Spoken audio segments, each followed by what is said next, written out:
Vraja Janaranjana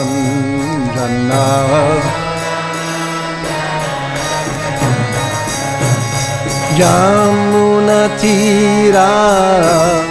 Vanacharya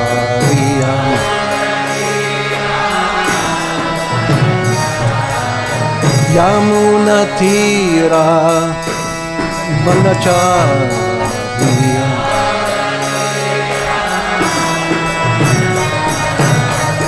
Jaya Radha Madhava Kunja Vihari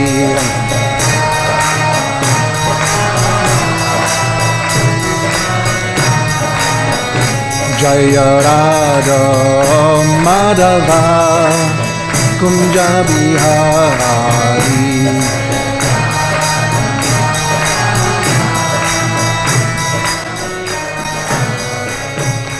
Gopi Janna Vallabha Girivaradari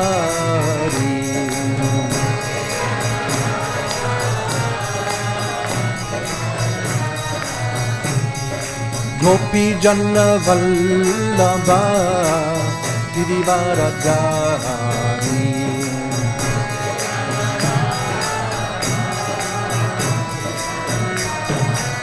Yashoda Nandana Vraja Janaranjana Yashoda Nandana Vraja Janaranjana Yamuna Tira Vanacharya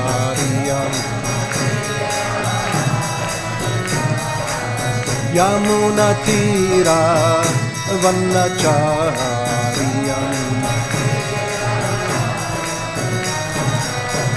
Jaya Radha Madhava Kunja Bihari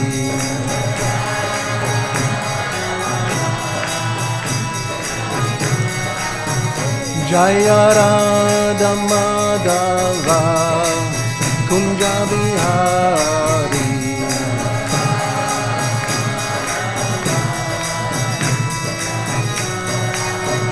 Jaya Radha Madhava Kunja Bihari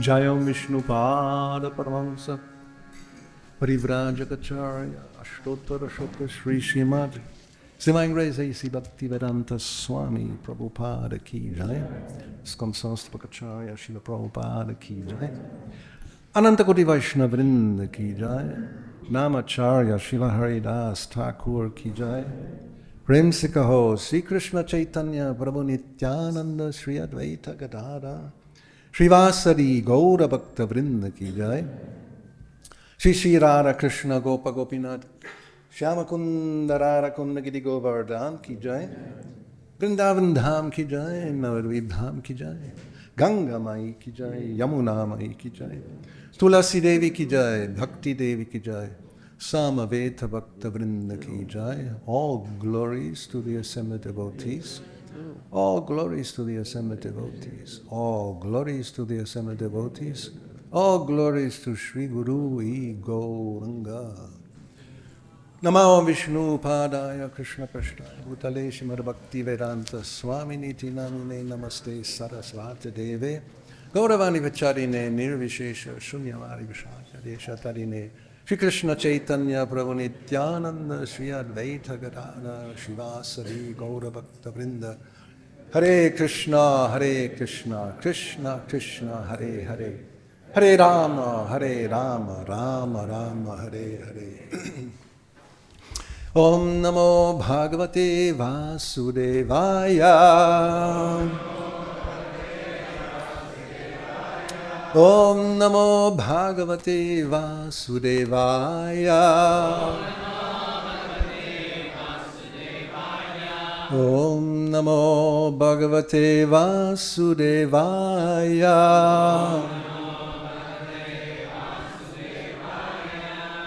So we are reading from Srimad Bhagavatam, 3rd canto, chapter 4, Vidura approaches Maitreya, text 3, translation purport by His Divine Grace A.C. Bhaktivedanta Swami Prabhupada. So before we go to the verse,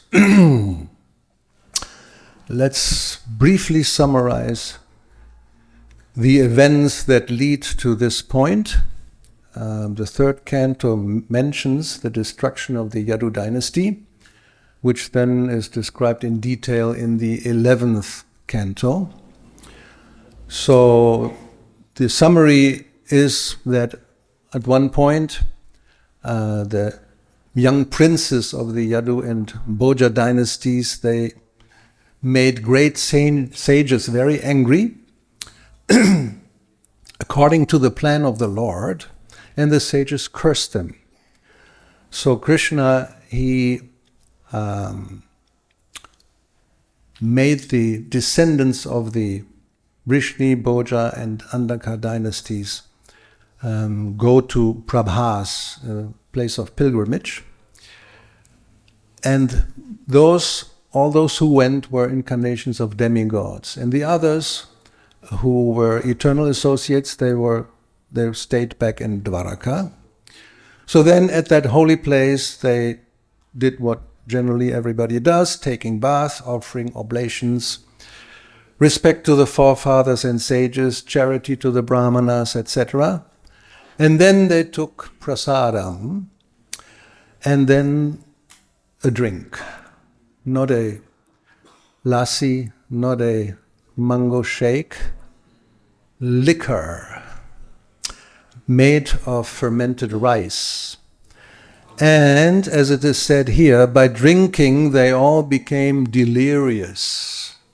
And bereft of knowledge, they touched the cores of each other's hearts with harsh words. And then we have this nice analogy of bamboos who may rub against each other when they're dry in a forest, and then fire appears. So it says here, as by the friction of bamboos destruction takes place, also at sunset, by the interaction of the force of intoxication, all their minds became unbalanced, and destruction took place, which means they all were killed except for a handful. So the Yadu dynasty were, as Prabhupada says, 10 million members. So it's a big war. Fratricidal, you say? Fratricidal war. 10 million people killed. So this is the point. Let's see, now we come to our verse of today. Bhagavan svatma mayaya gating tam avalokya saha sarasvatim upasrishya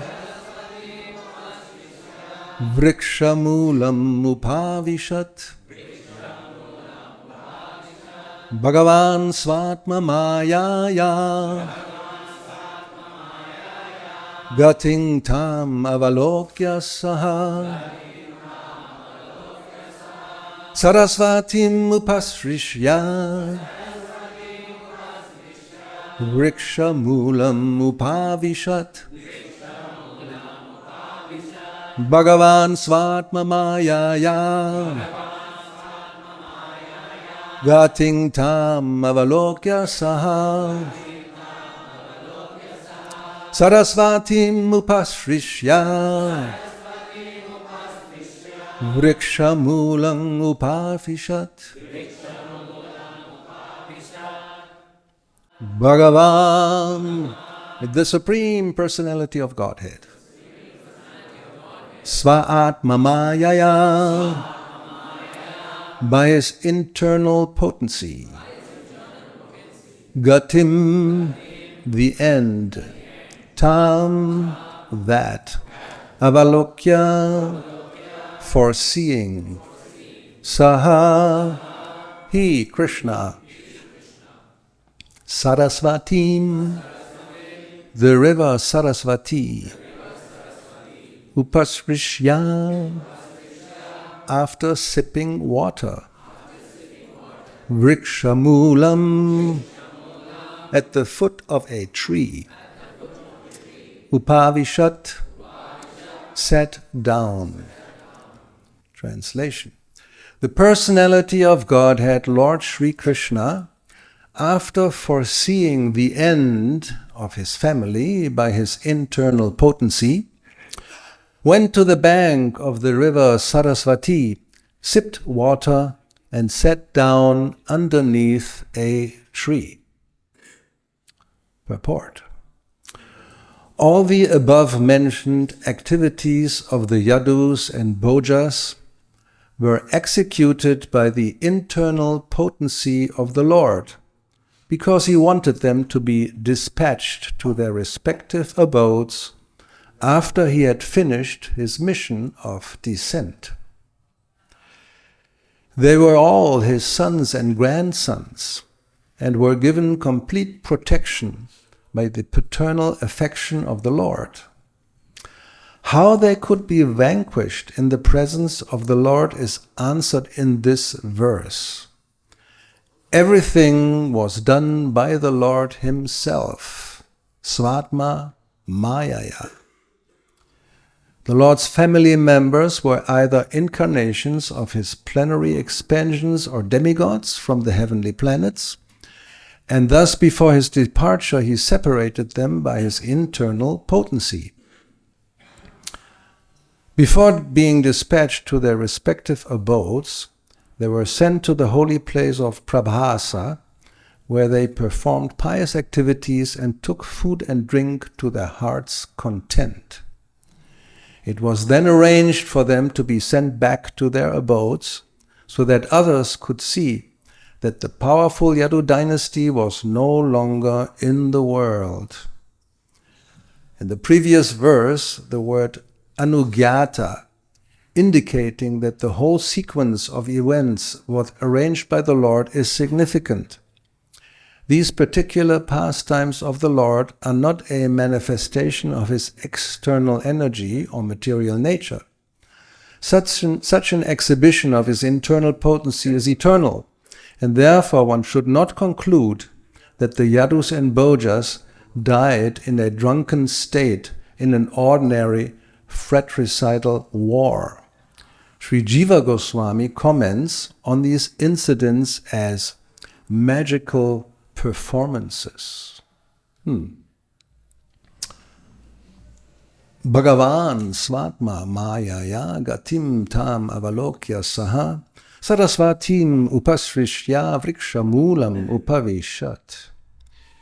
The personality of Godhead, Lord Sri Krishna, after foreseeing the end of his family by his internal potency, went to the bank of the river Sarasvati, sipped water, and sat down underneath a tree. So this end of the Yadu dynasty is mentioned in different parts of the Srimad Bhagavatam, and depending on the circumstance or the context, there are different explanations given, which also shows us that one has to be careful when reading a verse and then taking one meaning. It may not be what it looks like. Generally, we are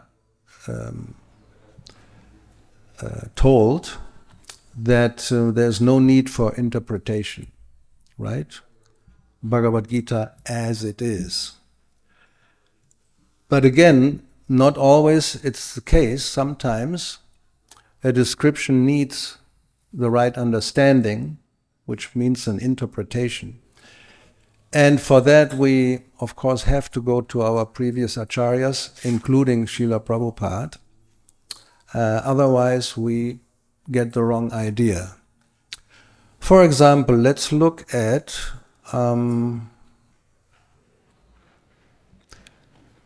the previous chapter. It is mentioned that the Yadu dynasty,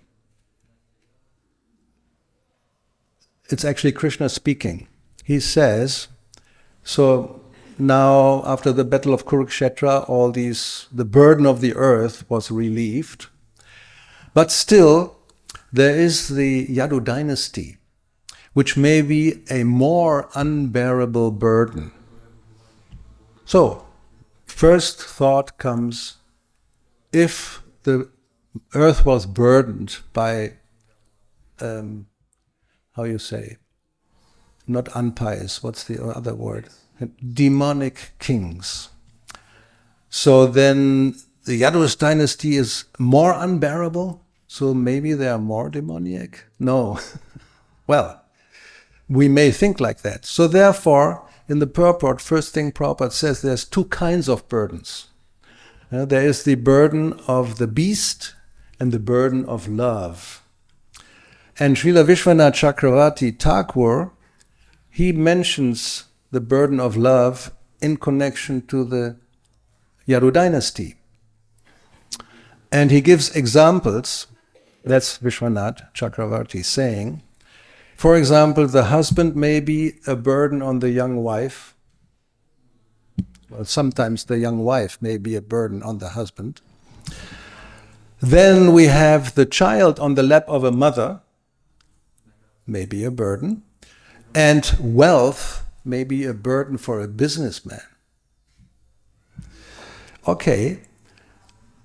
And then there is the burden of separation, which is heavier to bear than these ordinary burdens. So, when Lord Krishna referred to the burden of the Yadu dynasty on the earth, he referred to something different than that burden which is like, heavy, child on the lap, husband or wife to the spouse, wealth to the business. This is different.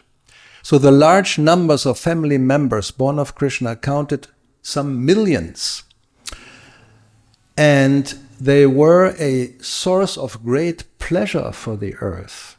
So when the Lord referred to them in connection with a burden, he had in mind their imminent disappearance from the earth, and therefore such a burden is the burden of separation.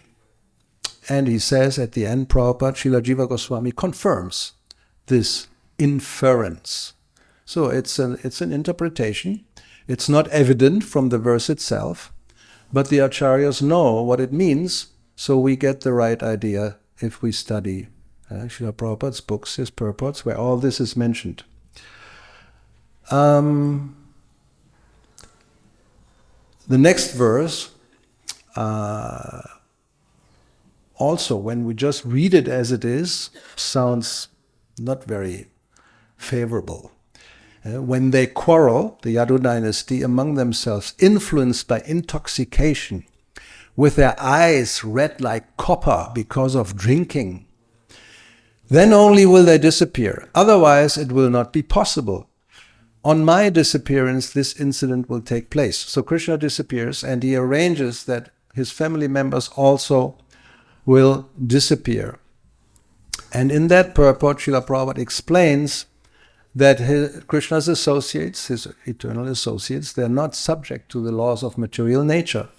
So therefore, this disappearance was a make-show of a fight. Or as we heard before, Srila Jiva Goswami called it a magical performance. It's a show. So this happens quite often. We will see some more examples. That Krishna makes an arrangement with his devotees to create a certain situation favorable for his mission or just for his pastimes, like that. In this purport, Prabhupada mentions Arjuna, who apparently becomes bewildered, as we can see in the first chapter. So much so that the bow slips from his hand. He begins to tremble. Tears come to his eyes, and Krishna criticizes him. He calls it a weakness of heart. And in that context, sometimes Prabhupada goes along with this thread of thought, and Arjuna is depicted as somebody who is bewildered and lost his good sense. But then here Prabhupada says, just as Arjuna was made to be illusioned by family affection, and thus the Bhagavad Gita was spoken, so the Yadu dynasty was made to be intoxicated by the will of the Lord and nothing more. It's all an arrangement. Another example we have is Maharaj Parikshit, who apparently becomes thirsty and then angry when the sage doesn't respond, and he puts that dead snake on his body, and the son takes revenge by cursing him. This is also described as being the arrangement of the Lord. It's all happening by the will of the Lord. Otherwise, and also, of course, Maharaj Parikshit could have counteracted the curse. He didn't do it. And all this was taking place, why? So that Srimad Bhagavatam could be spoken. In one lecture, it's also interesting, this angle of vision. Prabhupada speaks about the Yadu dynasty, and he says, there are two comments on this point, that they were destroyed, or why they were destroyed. One comment is that if they would continue to live, then the same misconception that a Brahmana is born in the Brahmana family, they would continue to speak that we are also gods because we are born in God's family, Krishna's family. So this undue pride may arise. So this is one comment that is made. And then there's another comment, very interesting. So the family of Krishna, Prabhupada says, there's no power in the whole world that anybody could kill them. So Krishna planned that they should be killed amongst themselves by fighting. So that's another lesson, Prabhupada says, that if we fight amongst ourselves, even if we belong to the family of Krishna, the international Krishna society, we are ruined. This is the instance of Yadukula. Although they belong to Krishna's family directly, still, because they fought amongst themselves, they were all vanquished. So you can see these pastimes, you can see them from different angles and take different lessons. And there's no point of arguing, but it's all a show. So why would you now say that they became ruined or something like that? Well, it's the lesson for us, that we should not act in such a way that fighting amongst ourselves, the whole mission of Krishna consciousness movement becomes ruined. So the whole, this whole pastime or this incident of the Yadu dynasty's destruction is described in the 11th canto. I think I will skip this and let's see some other parts. In the first canto, there's in different parts, chapter 15, for example, it's also mentioned. For example, that they fought among themselves with sticks, not even recognizing one another. And then again, it is said factually, this is all due to the supreme will of the Lord. Sometimes people kill one another, and at other times they protect one another. Or you may have heard this, that like stronger aquatics swallow up smaller and weaker ones, so the stronger Yadu kills the weaker Yadu. All right.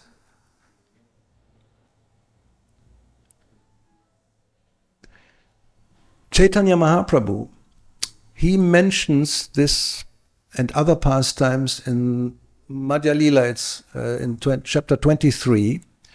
He speaks to Sanatana Goswami, and he calls, now this is also surprising, He says, illusory stories opposed to the conclusions of Krishna consciousness concern the destruction of the Yadu dynasty. Krishna's disappearance, the story that Krishna and Balaram arise from a black hair and a white hair of Kshirodakashaya Vishnu, and the story about the kidnapping of the queens. Sri Chaitanya Mahaprabhu explained to Sanatana Goswami the proper conclusions of these stories. In the purport, Srila Prabhupada speaks about all these different ones. We now go to the it's called Maushala Lila, the end pastimes. Actually, Maushala means club. So a pastime where they fight each other with clubs. So some of Lord Krishna's pastimes are mentioned in the Mahabharata as Maushala Lila. They include the stories of the destruction of the Yadu dynasty, Krishna's disappearance, his being pierced by a hunter's arrow, the story of Krishna's being an incarnation of a piece of hair, Kesha Avatar, as well as Mahishi Harana, the kidnapping of Krishna's queens. And now, Prabhupada says this, actually, these are not factual, but are related for the bewilderment of the Asuras, who want to prove that Krishna is an ordinary human being. They are false, these stories. They are false in the sense that these pastimes are not eternal, nor are they transcendental or spiritual. So, are we bewildered?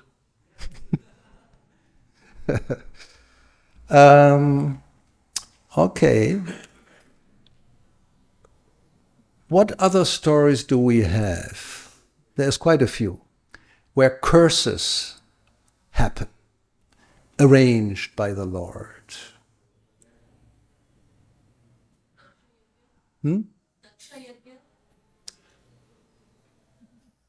Yeah, maybe. Jai Vijay, thank you, yes. So this is an interesting one. And there's a lot of interesting comments by Srila Prabhupada, so let's look at that. We know the story, very simple summary. 4 Kumaras want to see Vishnu, come to Vaikunta. The Jai Vijaya, the doorkeepers, they don't let them in. The 4 Kumaras become angry, curse them to go down to the material world. So,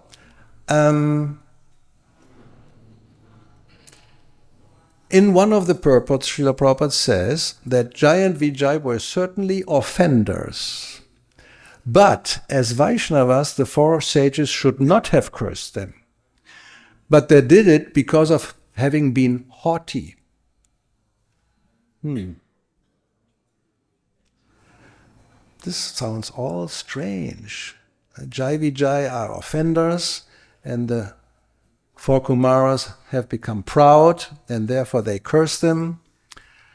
So, when this story is related, Maharaj Yudhishthira speaking with Narada Muni, he can't believe it. He is also bewildered. And he asks, what kind of great curse could affect even liberated Vishnu Bhaktas? Which means Jai Vijay. And what sort of person could curse even the Lord's associates? I mean, what is this? For unflinching devotees of the Lord to fall again into this material world is impossible. I cannot believe this. So if sometimes we think, I can't believe this, what I'm reading here, I'm bewildered. So you're not alone. It's not offensive. But we should find out the answer, how to resolve an apparent or contradictory or illusory or bewildering event. So in the purport, very interesting purport, first of all, Prabhupada speaks about Bhagavad Gita, and first thing he quotes is Mam upecha tu kaunteya punajanma navidyate, one who is purified of material contamination and returns home back to Godhead does not return to the material world, first thing.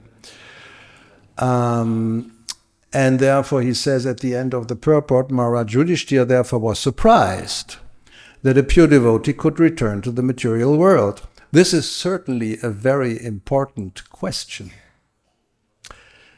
So then we have another purport. Prabhupada says, this very significant question would be difficult for any ordinary person to answer. But Narada Muni, being an authority, could answer it. So let's hear what is the answer. So therefore Maharaj Yudhishthira inquired from him, saying, Etat akyatum arhasi, only you can explain the reason. From authoritative sources, it can be discerned that associates of Lord Vishnu who descend from Vaikuntha do not actually fall. They come with a purpose of fulfilling the desire of the Lord, and their descent to this material world is comparable to that of the Lord. So therefore, it is to be understood that when Jai and Vijay descended to this material world, they came because there was something to be done for the Supreme Personality of Godhead. Otherwise, it is a fact that no one falls from Vaikuntha.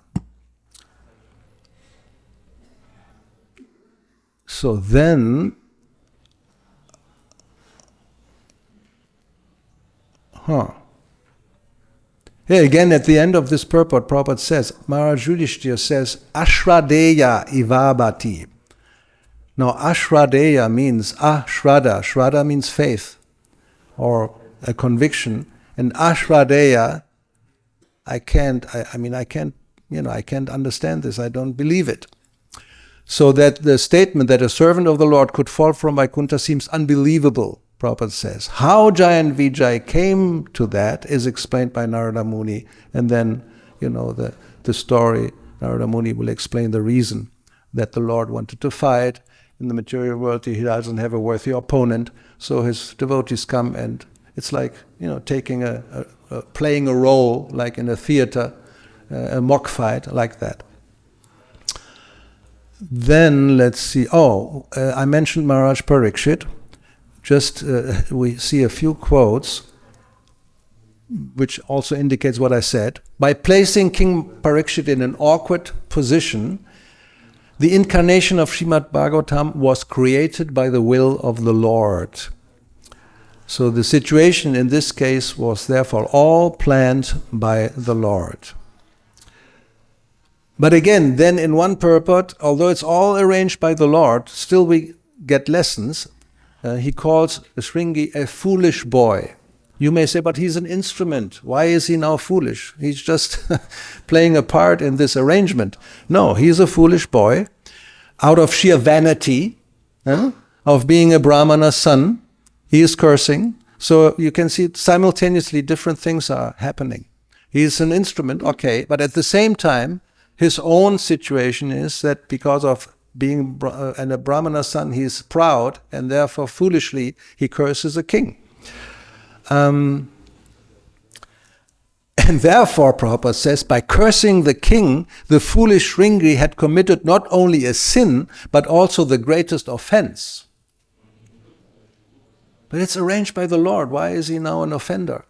So we have to accommodate these apparently contradictory things. And actually Prabhupada says, although Maharaj Parikshit's situation was planned by the Lord, the sage, his son, and the king are depicted as exhibiting undesirable qualities and being responsible for their actions which seem to be contradictory. So it's not sometimes easy to understand these things as they are described when we just take them as there is and don't have further more profound knowledge. There's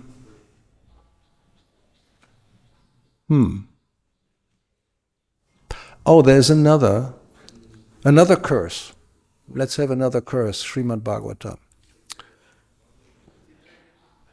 Yes, I have it right here.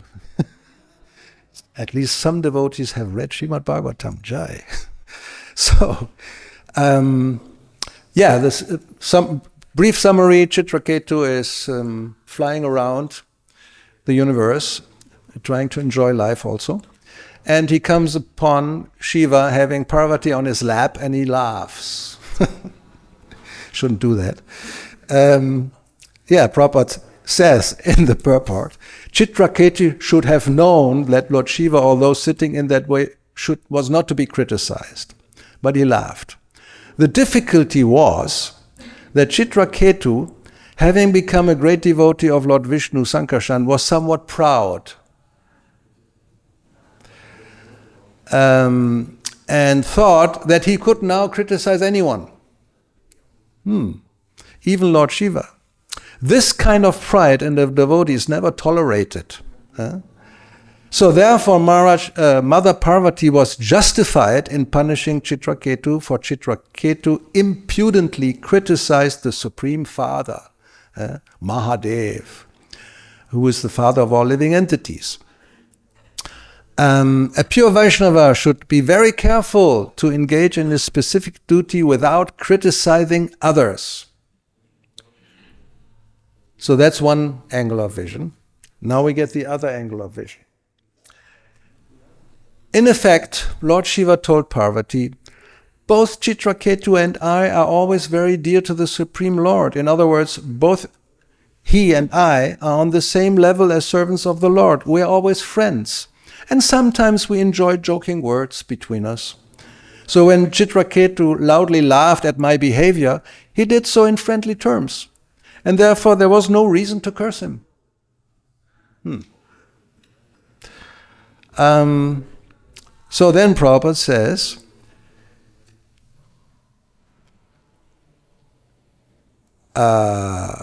Shiva tried to convince his wife that her cursing of Chitraketu was not very sensible.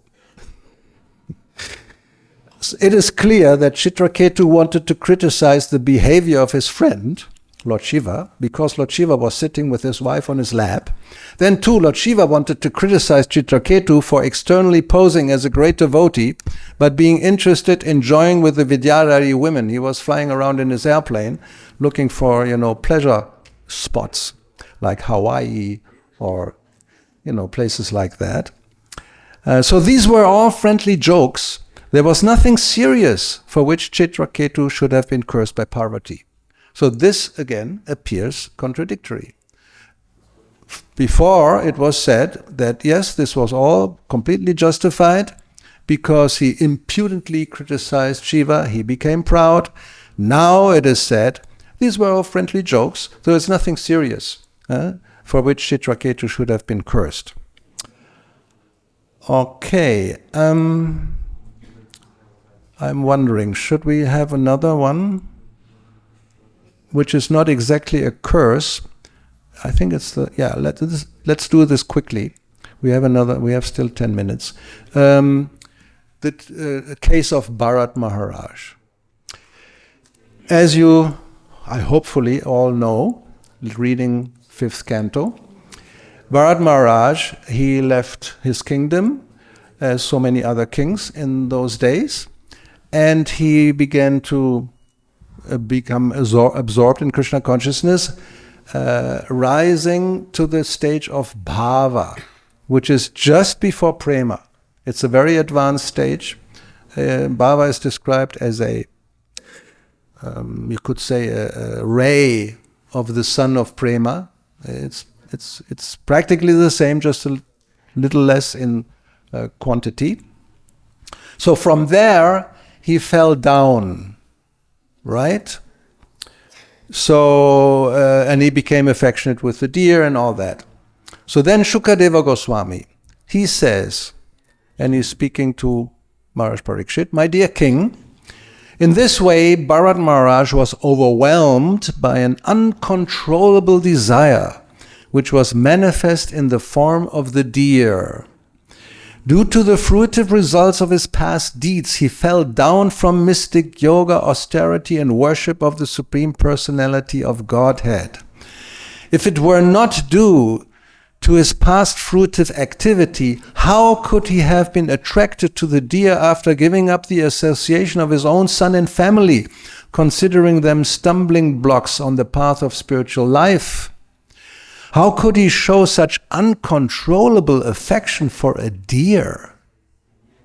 I mean, well, of course, not so difficult to understand. Nowadays, people have uncontrollable affection for dogs.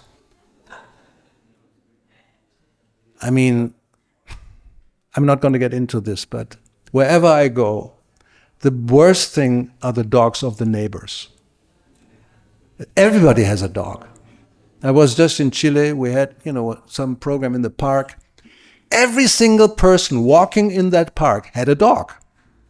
And sometimes not one dog, 2 dogs. You have 2 hands, you can have 2 dogs. And some more, anyway. So affection for a deer is actually a very elevated type of affection compared to an ugly dog.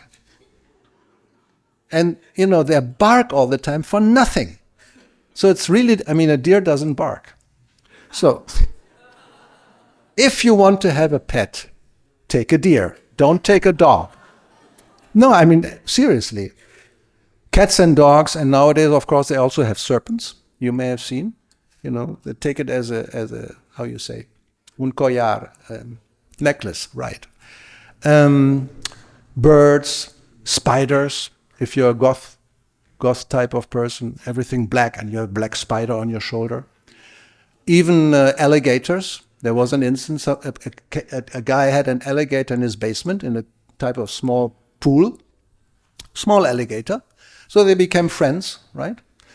And then when the alligator was growing up, at one point, they just ripped off the whole arm and ate it. So don't take an alligator as a pet. So we continue here. So now Bharat Maharaj became so much affectionate to this deer, and Shukadeva Goswami says this was definitely due to his past karma. That's it. Now, Prabhupada in the purport, he says, a question may be raised. How can a devotee be affected by his past misconduct and vicious activities, by his karma? And he quotes Brahma Samhita, Karmani nirdadhati kintu cha bhakti bhajan. For those engaged in devotional service, bhakti bhajan, the results of past deeds are indemnified, which means they are, erased, eliminated. According to this, Bharat Maharaj could not be punished for his past misdeeds. The conclusion must be that Maharaj Bharat purposefully became over-addicted to the deer and neglected his spiritual advancement. Purposefully. Why? What? Why somebody would be... So we will find out why. So Prabhupada says, this was just to increase his desire for mature devotional service. Although, because then Bharat Maharaj becomes a deer, although awarded the body of an animal, he did not forget what had previously happened due to his purposeful mistake. He was very anxious to get out of the deer body, and this indicates that his affection for devotional service was intensified.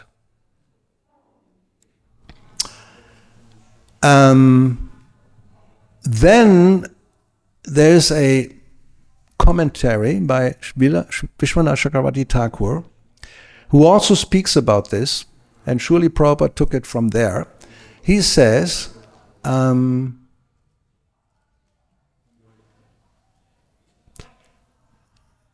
Bharat Maharaj fell from his position in yoga and worship of the Lord by the influence of karmas of this life, which manifested a small deer to him. And now comes the important part. Prarabdha karma is of 2 types, auspicious and inauspicious.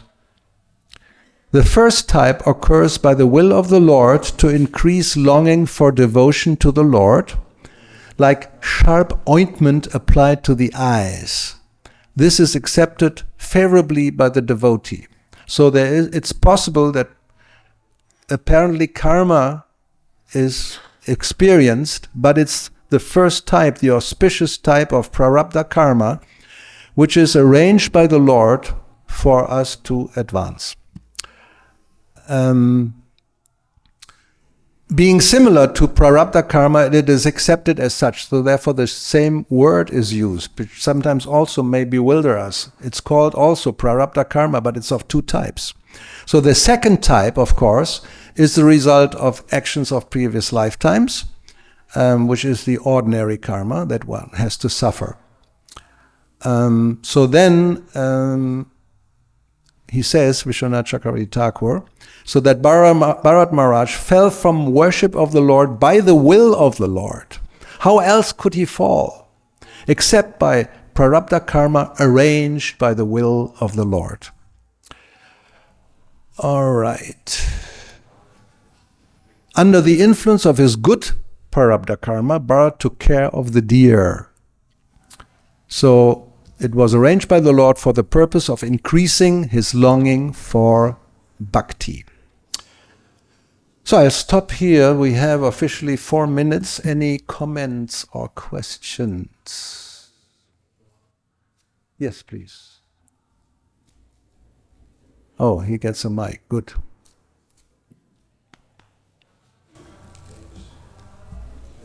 Hare Krishna. Okay. Thank you for class, Maharaj.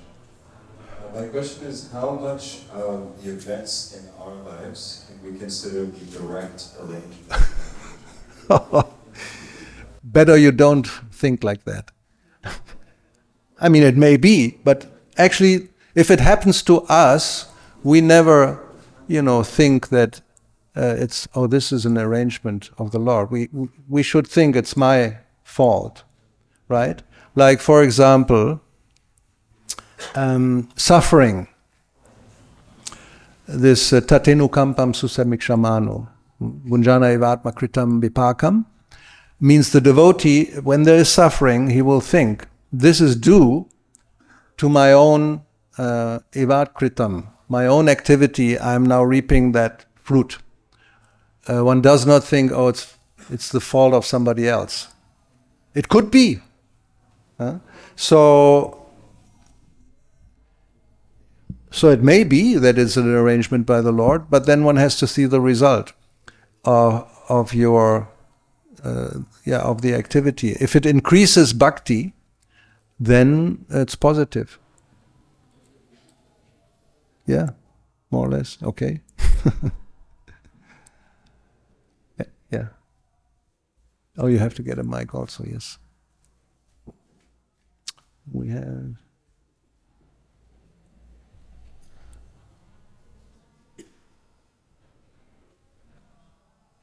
It was on probably. Yeah. Thank you very much for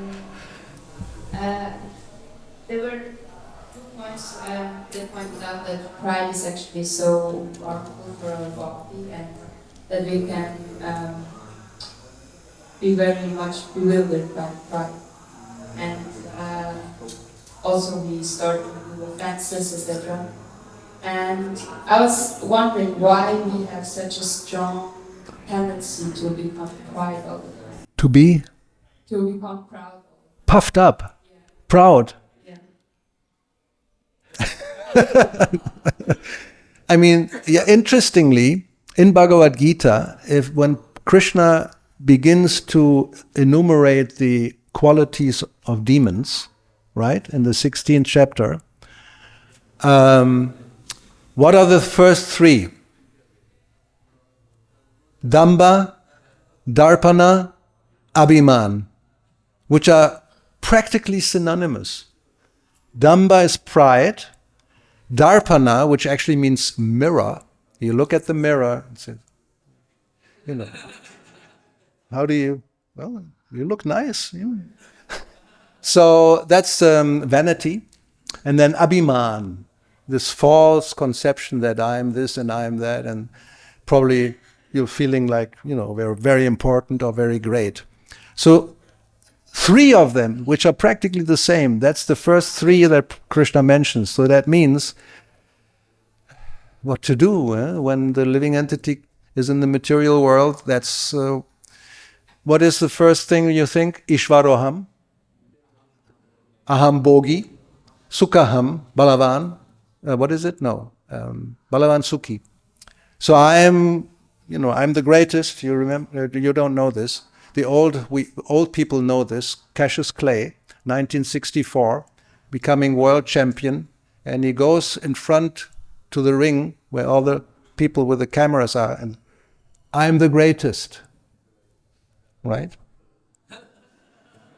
Yeah. So, especially because he was a black person in the 60s, that was still not so easy. So that was his abhiman. I'm the greatest.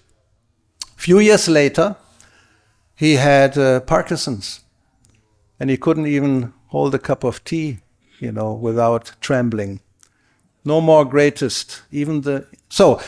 But this idea that I am the greatest, Ishwaroham, I'm the controller, I'm the enjoyer, I'm this, I'm that, it comes with being conditioned in the material world. So to get rid of it, that's the problem, that's the difficulty. Trinarapi sunichena. So it's a lifetime, or maybe many lifetimes of work. But it's naturally happens to practically every conditioned soul. Like Prabhupada said, I remember he said, even the beggar will be proud of his penny. And he's nothing, he's a beggar, he's one coin. It's mine, my treasure. So you think, well, this is crazy, it's foolish. Yeah, of course, but even the beggar is proud of his penny. What to speak of billionaires and millionaires, or anybody practically speaking. So,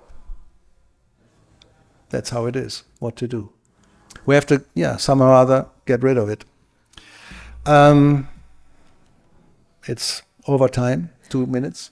Thank you very much. Hare Krishna, Srila Prabhupada ki jai.